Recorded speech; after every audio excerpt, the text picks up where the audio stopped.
Hello, friends. There are three common reasons school boards fail to have an impact. First, they often confuse governance with management. Second is they often operate without a shared language or purpose. And third is typically they don't see the patterns until it's too late. And none of that's because people don't care. Most board members are dedicated. They bring experience, they bring commitment, and they bring goodwill. But they're often thrown into complex conversations, finance, safeguarding, strategic direction, with little clarity on their actual role. They're given responsibility, but not the tools. They're expected to lead, but not to manage. They're asked to steer, but not row the boat. And in this grey area, it's no wonder that board meetings can drift.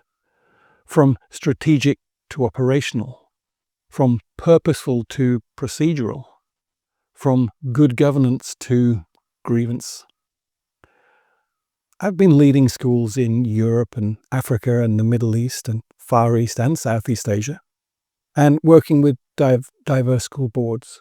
And I've been serving on boards as well. And these challenges with governance good practice have vexed me for years.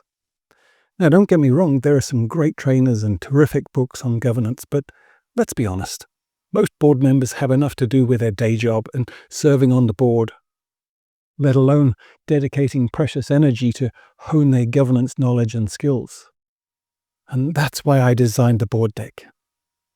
It's a compass for strategic, values-driven governance, but really succinct, visual, and tactile.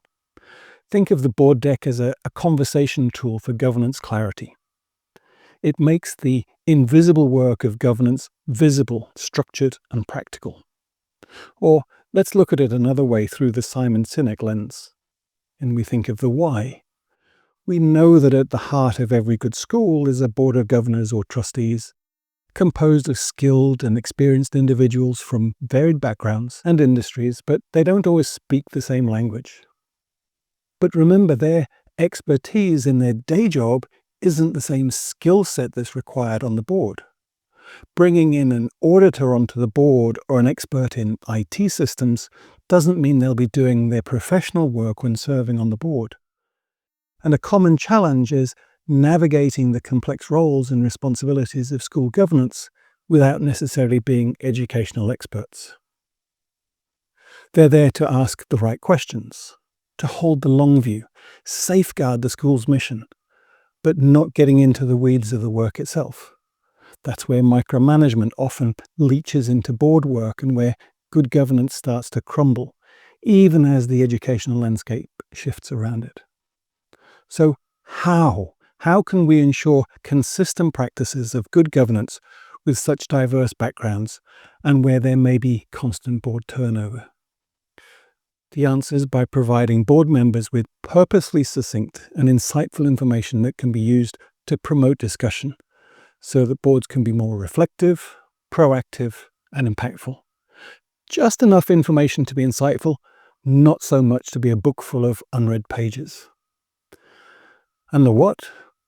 Well, the board deck is structured around 6 core governance principles that lead to 9 board profiles, supported by board practices that clearly articulate and illustrate good practice and opportunities for reflection and growth, and carefully curated scenarios that generate discussion that builds a shared understanding of governance in action.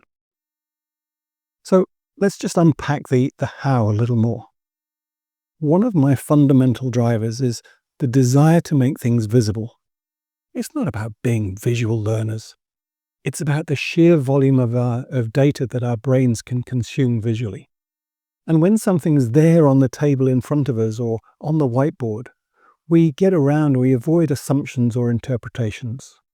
It's not about what I interpret from what I think you said.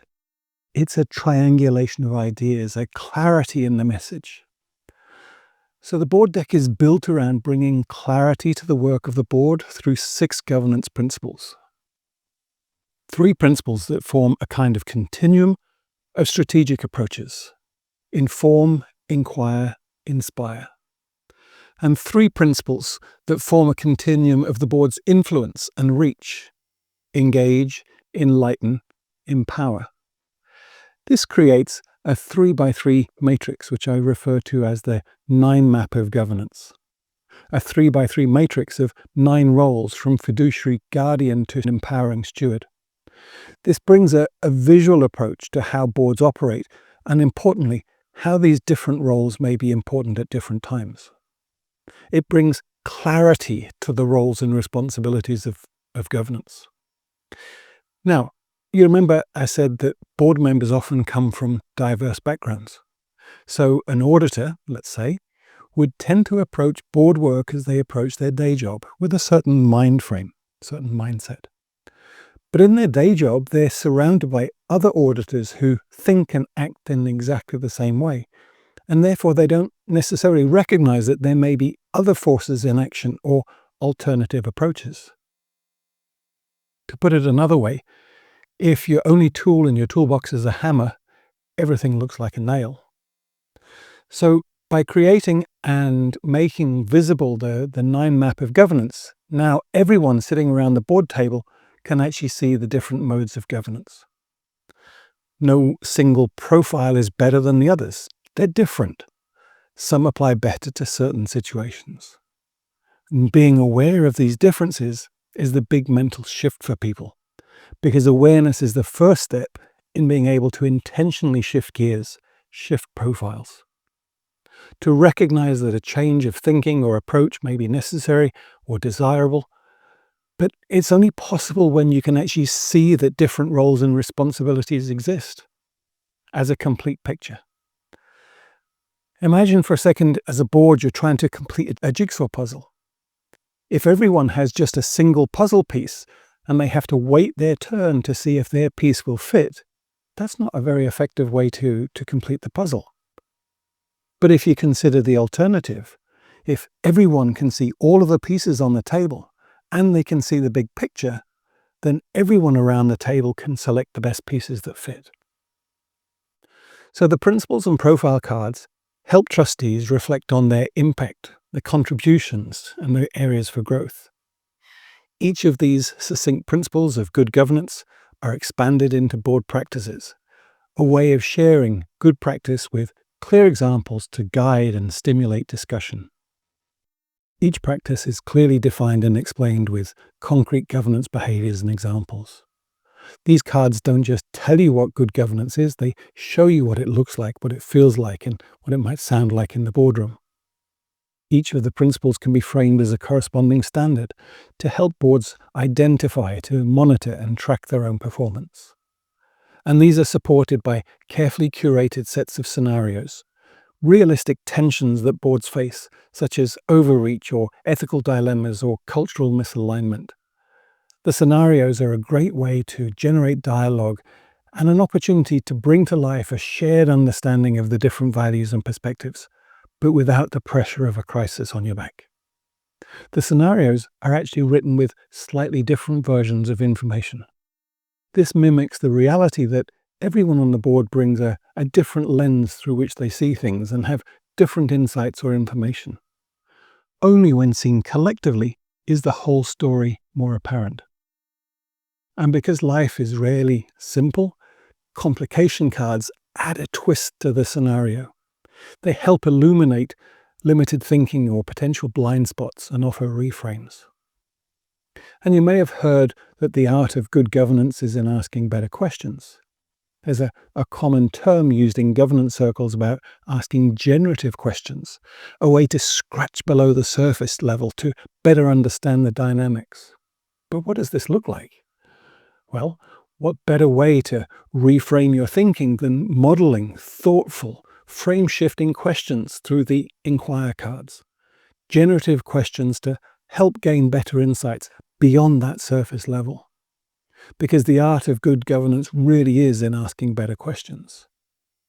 Whether you're onboarding new trustees, running a board retreat, or navigating a sticky issue with your board or the head of school, the board deck is there to help you, to create a shared language, to clarify strategic purpose, to reflect on governance effectiveness, to build trust between the board and the leadership. because good governance is a culture, not a checkbox. Great boards don't just react to reports or policies. They build relationships. They ask better questions. They link today's decisions to tomorrow's mission. The board deck isn't about making governance complicated. It's about bringing clarity to the roles and responsibilities, making it visible, making it work for the school, for the leadership team, and the students that you serve. Board culture isn't built in one meeting, but it can start with one conversation. And the board deck helps you to have that conversation by design. Learn more about how the board deck fits into the whole learning deck concept, including leadership and strategy and culture and learning alignment tools for schools. Check us out on learningdeck.com.